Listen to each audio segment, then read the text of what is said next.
चुनाव को लेकर बिहार में चुनावी सरगर्मी तेज हो गई है। इसी क्रम में राज्यसभा सांसद राकेश सिन्हा ने बेगूसराय के हर्ष गार्डन में बेगूसराय खगड़िया निर्वाचन क्षेत्र से एनडीए के एमएलसी प्रत्याशी रजनीश कुमार को लेकर प्रेस वार्ता का आयोजन किया। इस दौरान उन्होंने बताया कि विधान परिषद चुनाव को लेकर राज्य की ओर से सभी विधान परिषद के क्षेत्रों में लोगों को भेजा जा रहा है।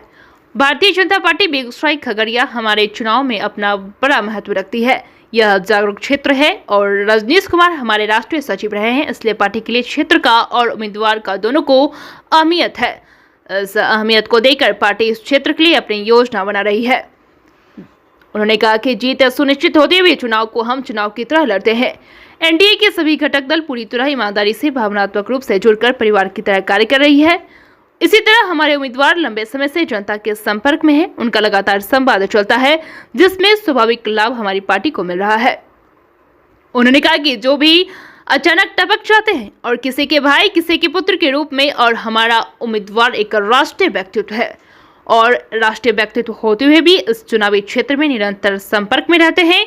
इसके कारण जिसको कहते हैं कि मूल्यों के बढ़त होना बेगूसराय में मैं यही देख रहा हूँ। इनकी निरंतरता के कारण, इनके स्वाभाविक संबंध और संवाद के कारण पार्टी को बहुत लाभ मिल रहा है। मतदाताओं को सामान्य रूप से रुझान रजनीश जी के प्रति है। इन सब के बावजूद हम चुनाव को गंभीरता से लड़ते हैं, गंभीरता से कैंपेनिंग करते हैं और अंतिम समय तक हम अपनी गंभीरता बनाए रखते हैं। उक्त बातें राज्यसभा सांसद राकेश सिन्हा ने आयोजित प्रेस वार्ता में कहा। बीएनपी न्यूज के लिए संवाददाता कन्हैया पासवान की रिपोर्ट। देखिए, वास्तव में जो विधान परिषद का चुनाव हो रहा है उसमें राज्य की ओर से सभी विधान परिषद के क्षेत्रों में लोगों को भेजा जा रहा है। भारतीय जनता पार्टी बेगूसराय खगड़िया में ये चुनाव में बड़ा अपना महत्व रखती है। ये एक जागरूक क्षेत्र है और रजनीश जी हमारे राष्ट्रीय सचिव रह चुके हैं, इसलिए पार्टी के लिए इस क्षेत्र का और उम्मीदवार का दोनों की अहमियत है। इस अहमियत को देखकर पार्टी इस क्षेत्र के लिए अपनी योजना बना रही है, उसके अनुसार से इस क्षेत्र पर ध्यान दे रही है। जीत सुनिश्चित होते हुए भी चुनाव को हम चुनाव की तरह लड़ते हैं। तो एनडीए के सभी घटक ईमानदारी से और भावनात्मक रूप से जुड़कर एक परिवार की तरह काम कर रहे हैं। दूसरी तरफ हमारे उम्मीदवार लंबे समय से जनता के संपर्क में हैं, उनका लगातार संवाद चलता है, तो इसका एक स्वाभाविक लाभ हमारी पार्टी को मिल रहा है। जो उम्मीदवार अचानक टपक जाते हैं और किसी के भाई किसी के पुत्र किसी रूप में, और हमारा उम्मीदवार एक राष्ट्रीय व्यक्तित्व होते हुए भी इस चुनावी क्षेत्र में निरंतर संपर्क में रहे, इसके कारण जिसको कहते हैं मूल्यों का बढ़त होना, यानी वैल्यू एडिशन होना, तो बेगूसराय में मैं ही देख रहा हूँ। इनकी निरंतरता के कारण, इनके स्वाभाविक संबंध और संवाद के कारण पार्टी को बहुत लाभ मिल रहा है। मतदाताओं को सामान्य रूप से रुझान रजनीश जी के प्रति है। इन सब के बावजूद हम चुनाव को गंभीरता से लड़ते हैं, गंभीरता से कैंपेनिंग करते हैं और अंतिम समय तक हम अपनी गंभीरता बनाए हुए रखते हैं। साझेदारी से नीतियों और मूल्यों के आधार पर चलने वाली पार्टी है। मैं, रजनीश जी और राजेश्वर जी अलग अलग नहीं, गिरिराज जी अलग अलग नहीं है। जिला इकाई ने हर घटना पर अपने तरह से कार्य किया है।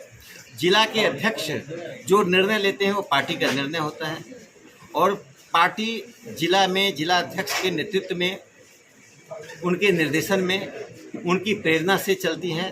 राष्ट्रीय स्तर पर जगत प्रसाद नड्डा जी के नेतृत्व में, प्रदेश स्तर पर संजय जी के नेतृत्व में, जिला के स्तर पर हमारे राजेश्वर जी के नेतृत्व में चलती है। तो पार्टी में किसी भी प्रकार का भ्रम नहीं है। लोकतंत्र में और सामाजिक राजनीतिक जीवन में दिन प्रतिदिन मतभिन्नता घटनाएं होना अस्वाभाविक नहीं है, लेकिन अस्वाभाविक तब होता है जब परिवार टूटता है। हमारा परिवार एकजुट है, नीतियों के आधार पर, कार्यक्रमों के आधार पर, भविष्य की योजनाओं के आधार पर, उम्मीदवार के आधार पर। रजनीश जी के नाम पर पार्टी में कोई दो मत नहीं है। रजनीश जी के नाम पर एनडीए में कोई दो मत नहीं है। रजनीश जी के नाम पर एनडीए के से अलग रहे भी लोगों में सहानुभूति है।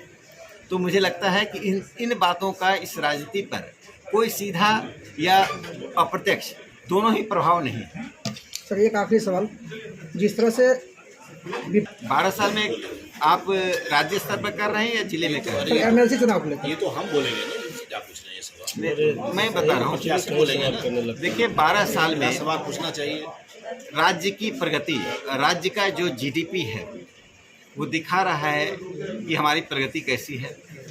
देखिए एक बहुत सबसे महत्वपूर्ण बात है, जिस तरह से शराबबंदी हुई है, जिसके कारण होली के दिन भी हमारी महिलाएं सड़कों पर चल सकती हैं, तो सब अचीवमेंट, सामाजिक जो सोशल इंडेक्स है, जो इकोनॉमिक इंडेक्स है, जो पॉलिटिकल इंडेक्स है, सूचकांक जहाँ जहाँ भी हैं, बिहार का सूचकांक बहुत आगे बढ़ा है, लेकिन और आगे बढ़ना है। इसलिए जीवंत पार्टियां हमेशा आगे की योजनाओं के साथ काम करती हैं, आगे के कार्यक्रमों के साथ काम करती हैं, लेकिन हमारा अचीवमेंट हमें संतुष्टि देता है, लेकिन उससे हम संतुष्ट नहीं होते।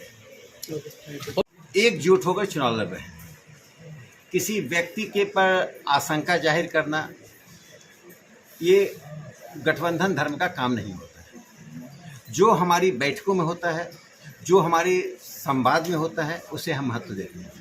आशंकाओं के आधार पर, षड्यंत्र सिद्धांत के आधार पर राजनीति करना लोकतंत्र के लिए स्वस्थ नहीं माना जाता है। पारदर्शिता के साथ और परिवार के साथ और राजनीतिक जो परंपराएं हैं उसके साथ जब राजनीति होती है तो वह एक परिणाम को लेकर आती है। तो इस पारदर्शिता के साथ हम परिणाम तक पहुंच रहे हैं। किंवदंतियां क्या हैं, भ्रम क्या है, आशंका क्या है, इसको भी पार्टी गौर करती है और इसको निपटाती है। लेकिन ये पानी की बुलबुले की तरह होते हैं। पानी के बुलबुलों को देखकर हम नदी में अपनी स्थिति तय नहीं करते हैं। तो मुझे लगता है एनडीए एकजुट है, एकजुटता के साथ है। आप देखिएगा भारी बहुमत से बिहार में सबसे अधिक मतों से रजनीश जी चुनाव जीतकर आएंगे।